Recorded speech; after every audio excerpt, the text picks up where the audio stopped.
Vilio na simanzi vya tawala nyumbani kwao marehemu Mhoja Wilson Maduhu baada ya mwili wake kuwasili mkoani Simiyu ukitokea hospitali ya rufaa ya Bugando mkoani Mwanza, ambapo mazishi yanatarajia kufanyika siku hii ya leo.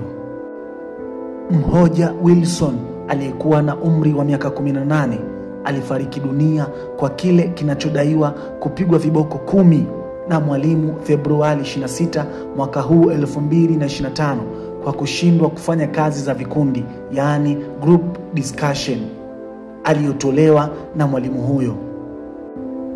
Wakazi wa kata ya Lutubiga iliyopo wilayani Busega mkoani Simiyu wamejitokeza kwa wingi kwenye safari ya mwisho ya kuaga mwili wa mwanafunzi Mhoja Wilson Maduhu aliyefariki kwa kile kinachodaiwa kupigwa viboko 10 na mwalimu Februari 26 mwaka huu.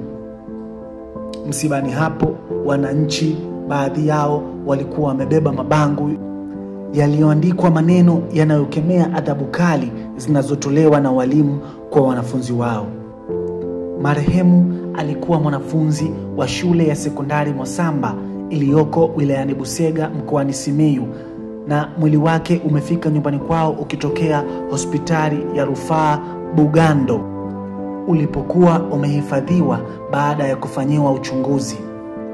Mwalimu aliyesababisha tukio hilo bado anashikiliwa na jeshi la polisi kwa uchunguzi maalum, na baadaye hatua za kisheria zitachukuliwa dhidi yake. Raha ya milele umpe Bwana, na mwanga wa milele umwangazie. Asante kwa kutazama video zetu. Kwa video hii na nyingine nyingi, tafadhali bonyeza alama ya subscribe, ulike na kucomment ili uweze kuwa mwanafamilia wa chaneli hii kubwa na uwe wa kwanza kupata taarifa zetu pindi tu zinapowekwa hewani. Asante.